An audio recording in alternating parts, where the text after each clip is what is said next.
This Can't Be Happening at Macdonald Hall by Korman. No End to Miracles. Bruno was sleeping in. Elmer, who had not slept a wink since the incident, could only marvel at his roommate's tranquility. There was a knock at the door. Elmer answered it to admit the office messenger. "Greetings, alien Elmer," the boy pronounced. "I am the bearer of a message from Earth." "For me?" Elmer quavered. "Nope, for Walton, from Mission Control." Elmer breathed a deep sigh of relief. "Bruno, wake up. There's a message for you from Mr. Sturgeon." Bruno rolled over and yawned. "I'm too tired. He'll have to wait." "Oh, no, he won't," said the messenger. "The place is crawling with cops." Bruno bounded out of bed and began to dress. I just knew that you and your unsavory friend had to be behind that uproar last night," growled George. "This came for you." He handed Boots a message from the office. "Doesn't bother me a bit," shrugged Boots, with as much false confidence as he could muster. "I intend to put the blame squarely where it belongs. On you." "You wouldn't dare!" cried George, but Boots was already out the door and gone.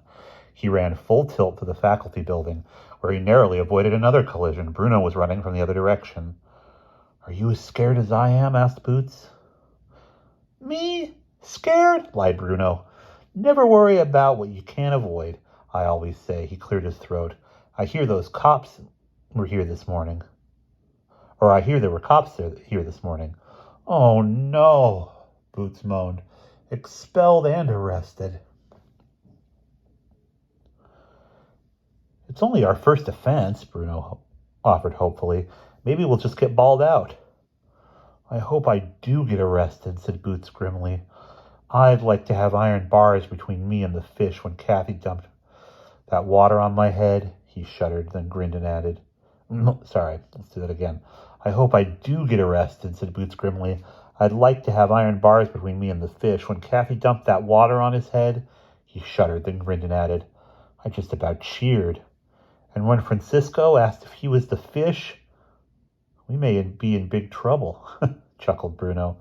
"But it was sure funny. And Miss Scrimmage shooting at the balloon. And the way it conked Elmer Grimsdale," howled Boots. And then that loony from the UFO Society called the fish an old geezer," screeched Bruno. "And now the fish is going to kill us," screamed Boots. "And the cops are after us," moaned Bruno. The laughter died abruptly as the boys were jolted from the hilarious past into the uncomfortable present. "Why put it off?" said Boots sadly. "We'd better get in there." They entered the faculty building and found the outer office deserted. "What do we do now?" asked Boots. Bruno shrugged and knocked as lightly as he could on the headmaster's door. "Maybe no one's here," he whispered. "Come in," said a voice they recognized only too well.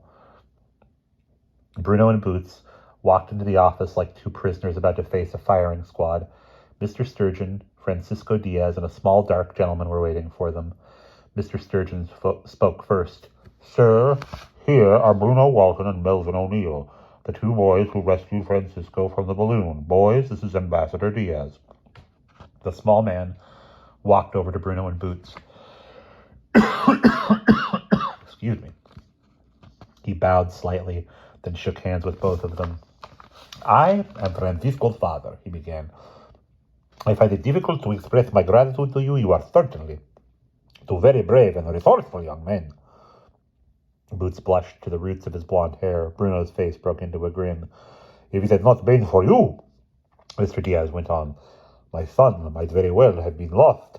I owe you his life. In my country, we bestow medals upon people who display such unselfish courage." A strangled sound erupted from Bruno. He covered it up with a bout of severe coughing. Should have waited to cough until then. Boots felt he had to say something. Bruno was certainly in no condition to speak. "We're very grateful, sir," he finally managed. "Thank you very much. I have arranged an outdoor assembly for this afternoon," said Mr. Sturgeon, staring at the ceiling. "And I understand the Royal Canadian Mounted Police have some medals to present as well." At last Bruno found his voice. "Did you mention Elmer Grimsdale, sir? He caught Mr. Sturgeon's eye. Elmer was likely to suffer ridicule for a long time because of his UFO scare. Elmer spotted the balloon with his telescope and started the alert, he explained to Mr. Diaz. Mr. Sturgeon's steely gray eyes searched Bruno's earnest dark ones. The headmaster understood. I shall certainly mention Elmer Grimsdale, he said slowly. By all means, there will be a medal for him too, said Mr. Diaz. I wish we could have an official ceremony, but I left Ottawa in such a hurry that I neglected to bring our flag. That is unfortunate, said Mr. Sturgeon. I am afraid Macdonald Hall does not possess a Portuguese flag.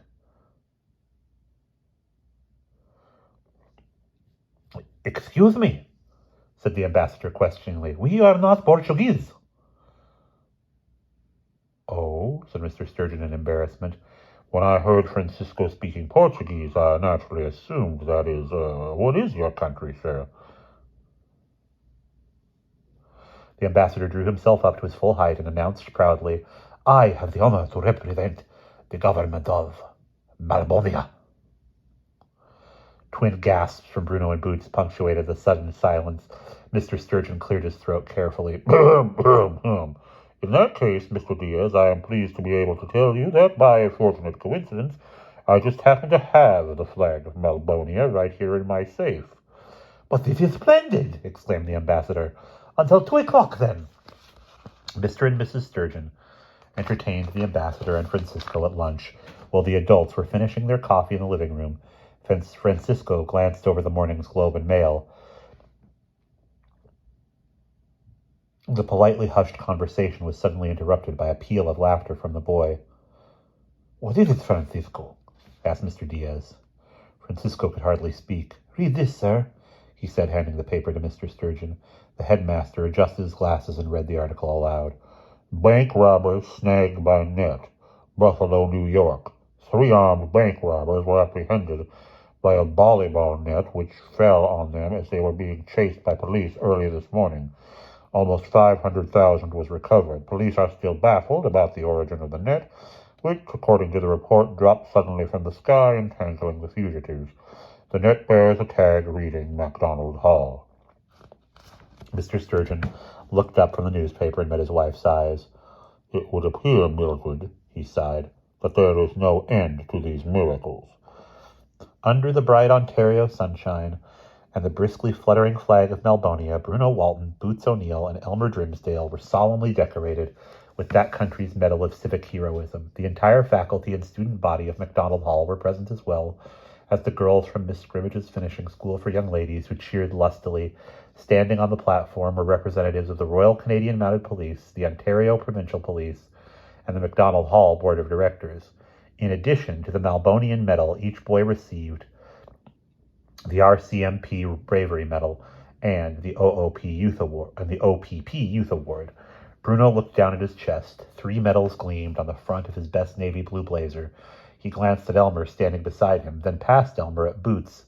Even in their moment of glory, Bruno reflected the fish had seen to it that he and Boots were separated.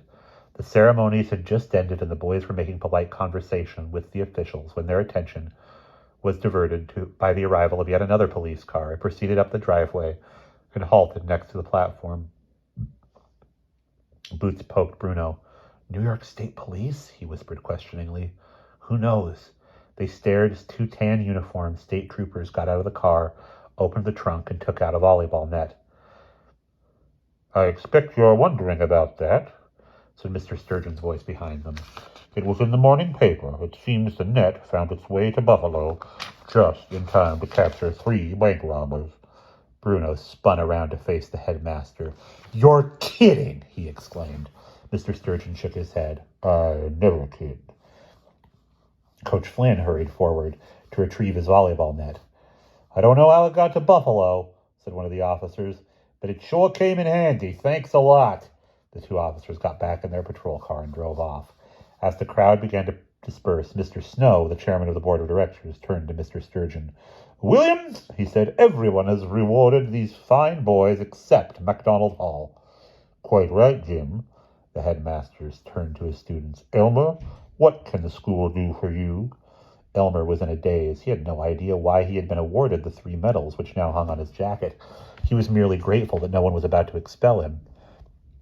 "Ask for a new telescope, Elm," suggested Bruno in a stage whisper. "Yours got all banged up in the excitement."